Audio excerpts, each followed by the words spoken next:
When the Buddha reached enlightenment, the first teaching he gave was that of the Four Noble Truths, not as a doctrine to believe in, but as a path of understanding our own experience.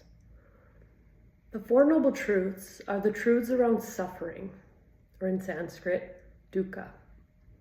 To paraphrase them very simply here, the first noble truth speaks to the fact that life contains suffering. The second noble truth is that there is a cause of the suffering.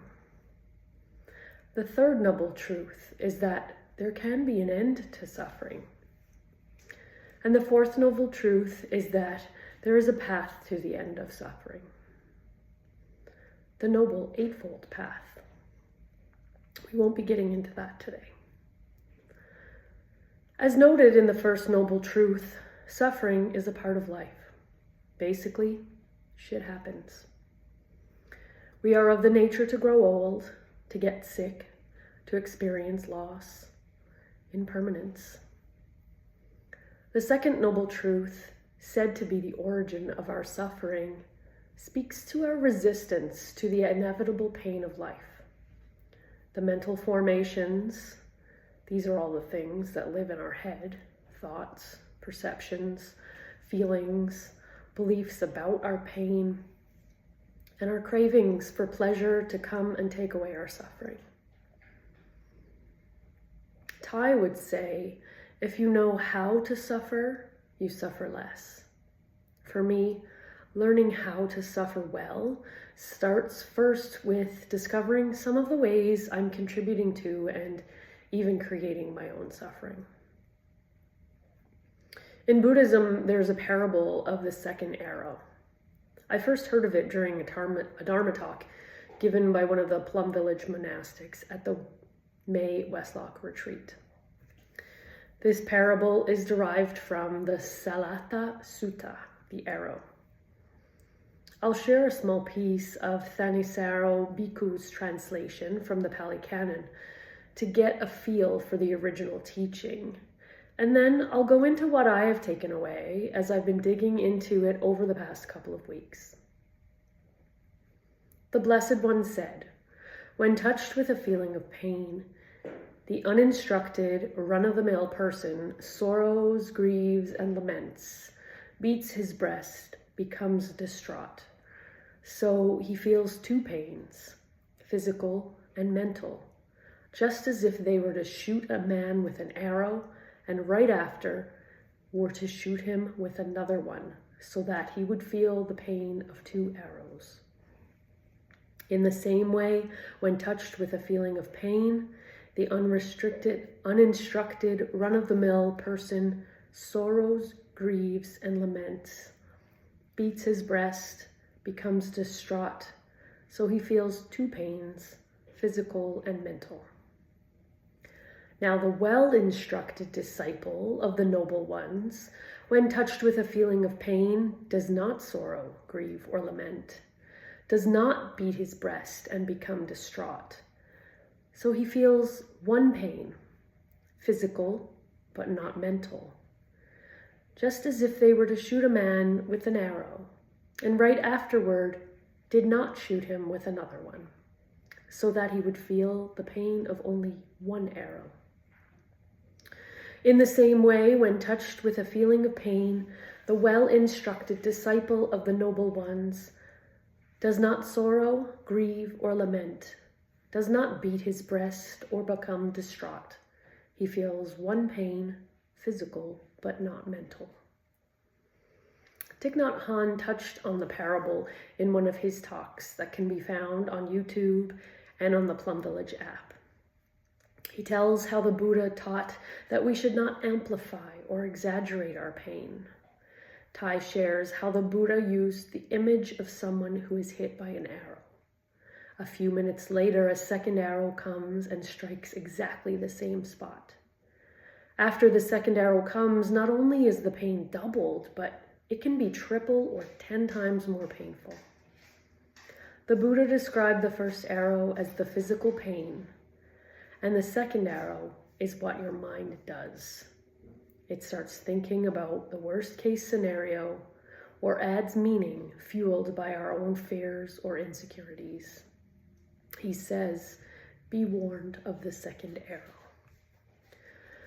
The first arrow represents the unavoidable pain of life, the initial painful event, the shit that happens. And the second arrow represents the suffering we create through our reaction to it. And so we distinguish between pain and suffering. An example, the first arrow, you fall and break your leg. The second arrow, belief that you are useless and a burden with a broken leg. We went from, this feels bad, to, I am bad. As I go through these teachings to prepare for this sharing, I notice the distinct overlap with the first two noble truths and the two arrows. That second arrow is optional. It comes from our mental formations or thoughts, the very roots of suffering described in the second noble truth. It brings to mind a quote from Shakespeare's Hamlet. There is nothing either good nor bad, but thinking makes it so. To me, this is saying everything is neutral until our perspective is applied. Buddhist teachings suggest that the origin of suffering, or dukkha, is craving. This craving isn't just about wanting pleasant things. It includes clinging, resistance, and aversion. Craving can take many forms: sense desire, attachment to an outcome, seeking pleasure in the form of distractions, but at its heart, it's the refusal to rest in things as they are. And it shows up as the mind's habit of saying things like, I want this to stay, or I want this to go away, or I wish this were different, or why did this happen to me? This constant tension between what is and what we want creates suffering. That tension can be called resistance to what is. I'm guilty of using distraction as a way to avoid my suffering. Doom scrolling on my phone, boredom eating when I'm not even hungry, and even in the form of obsessively learning. Distraction is a form of resistance that keeps us from being able to look at our suffering honestly, to discover the roots. And the only way we can tend to our pain is to look deeply into it and listen compassionately to what it is trying to tell us. How do I hope to put this teaching into practice? When something painful happens, can I pause and ask, what is the first arrow here? The unavoidable pain. And what is the second arrow? The story, the judgment, the tightening. That awareness doesn't mean suppressing feelings. It's about meeting the pain with compassion rather than adding to the resistance. In that moment of mindfulness, the second arrow can drop away, and what remains is just the tender human truth of the first arrow. The Buddha did not want to teach us how to suffer less by ignoring our suffering. He wanted us to be able to look at it honestly and from a place of neutrality. He wanted us to understand that the suffering of the first arrow is unavoidable. The suffering of the second arrow is optional. And it is within us and within our capacity to transform it through mindfulness.